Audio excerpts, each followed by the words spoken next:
Kindlasti oled sa näinud filme, kus häkker istub pimedas toas, kapuuts peas, klaviatuur klõbiseb ja mõne minutiga on ta sinu e-postis, pangas ja paneb sinu arvuti bitcoin'e kaevandama. Hirmus, eks? Õnneks pole tegelik elu nii dramaatiline. Enamasti teeme meie töö häkkerite eest ise ära. Klikime valele lingile, jagame andmeid tundmatul veebilehel, tõmbame alla kahtlaseid faile või ühendame oma telefoni kohvikus suvalisse USB-pessa. Ja ongi korras. No ja võib-olla sa mõtled, et mis minult ikka võtta on. Mul pole miljoneid ega riigisaladusi. Just selline mõtteviis muudabki su lihtsaks saagiks. Ja ära muretse. Meie oleme selle video just teinud, et need jamad sinuga ei juhtuks. Vaatame koos üle mõned levinumad ohud, mis võivad sind digiruumis tabada. Ja kui sa paned mõttega tähele, siis selle video lõpuks oskad sa neid ohtusid paremini ära tunda. Sobib? Väga hea! Oled ehk uudistest kuulnud, et ka Eestis on petetud inimesi, tühjendatud pangakontosid ja varastatud identiteete. Come on, kuidas need inimesed nii rumalad on? Tõde on lihtne. Enamasti ei murta sisse süsteemidesse, vaid tinistatakse ära inimene ise. Alustame andmepüügist. Laekub sõnum. Teie pakki ei õnnestunud kohale toimetada. Palun kinnitage oma andmeid. Ja selle all on kohe suur mahlane veebilink, millele mugavalt klikkida saab. Ja kui sa pole kuskilt midagi tellinud, siis ilmselgelt saad aru, et keegi üritab sind ninapidi vedada. Samas, äkki mõni sõber tahab üllatust teha. Või tuleb meelde, et oled juba 2 kuud oodanud, millal lõpuks need Hiinast tellitud plätud kohale jõuavad. Ja kui kiri tundub tõepärane ja hästi koostatud, siis ilma pikemalt süvenemata klikid lingile ja sisestad oma andmed ja põmaki. Oledki pahalastele ukse avanud. Või vanaisa saab kõne, kus keegi väidab, et tervist, kas ma räägin Melloga? Helistan haiglast. Teie lapselaps Miia sattus õnnetusse ja vajab kiirmas korras operatsiooni. Kahjuks osa vahenditest, mida operatsioonil kasutatakse, ei ole kaetud tervisekassaga. 1000 eurot ja öelge mulle korra kontonumber uuesti, ootake, ma login sisse. Nii. Kõlab absurdne, aga inimesed usuvad ja maksavad. Teine suurem teema on pahavara ja viirused. Näiteks 2026. aastal tuleb välja GTA 6. Me kõik ootame. Muidugi jama on selles, et ilmselt selle mängu hinnalipik on ka päris krõbe.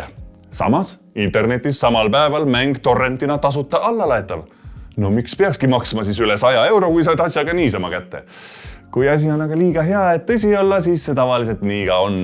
Sa võid allalaetava mängu küll kätte saada, aga sellega on tõenäoliselt kaasas ka mõni tore salajane üllatus, mis ennast sinu arvutisse paigaldab ja seal taustal toimetama hakkab. Ja sääraseid erinevaid pahavarasid on väga palju.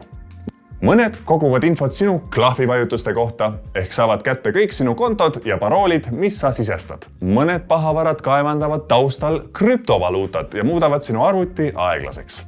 Mõned lukustavad ja kustutavad sinu kõige väärtuslikumad failid, nagu perepildid, töödokumendid ja nii edasi. Ja sa isegi ei kahtlusta, et selline asi sinu seadmes on, enne kui on liiga hilja. Pahavara ja viirused ei tule muidugi alati kahtlaste veebisaitide kaudu. Mõnikord levivad need hoopis sotsiaalmeedias. Näiteks, kui sinu sõber või kolleeg saadab sulle videolingi, kas see oled sina? Inimene on uudishimulik olend ja kiirustades klikibki. Ja nüüd on ka sinu konto üle võetud. Ja sama sõnum saadetakse nüüd sinu nime alt edasi sinu kontaktidele.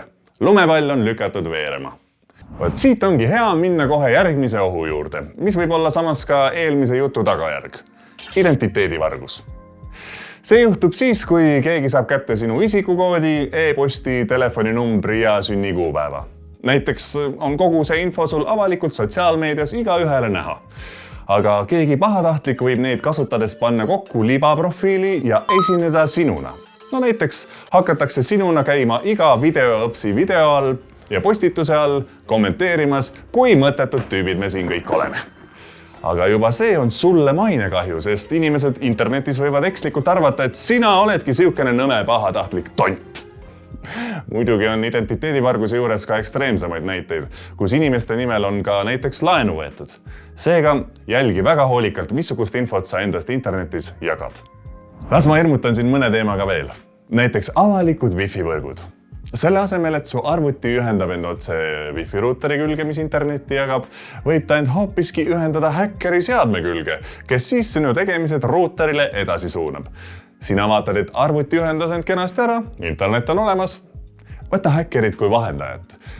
Kõik tegevus, mida sa internetis teed, sisestad paroole, krediitkaardi infot, töökoha andmeid, kogu tegevus on häkkerile nähtav ja kättesaadav. No edasi sa võid juba ise mõelda, mida kõikeda selle infoga hiljem edasi teha saab. Avalikest kohtadest veel. Telefon hakkab tühjaks saama. Järsku näed, et seinas on USB auk. Samas on alati oht, et tavaline USB pesa on mingil hetkel pahalase poolt ära vahetatud. Sinu telefon kenasti laeb, aga samal ajal kopeeritakse sinu andmeid. Seega siit soovitus. Ära topi oma asju tundmatutesse aukudesse. Laadimiseks kasuta ikka oma laadijat koos adapteriga ja ühenda see otse stepslisse. Läbi vooluvõrku ühendatud adapteri keegi sinu andmeid kätte ei saa. No eks küberruumis liikuvaid ohte on veel palju, aga need siin on kõige levinumad. Ja kui sa ikka veel arvad, et aga minult ei ole ju midagi võtta, vahet ei ole. No mõtle siis kas või oma sõprade peale. Kui sina oled läinud õnge, siis saab häkker sinu kontodelt levitada pahavara edasi sinu sõpradele ja tuttavatele. Seega, kaitstes ennast, kaitsed sa ka oma lähedasi. Ma loodan, et see video süstis sinusse tervislikus koguses skeptilisust, et enne tegutsemist kahelda ja kontrollida.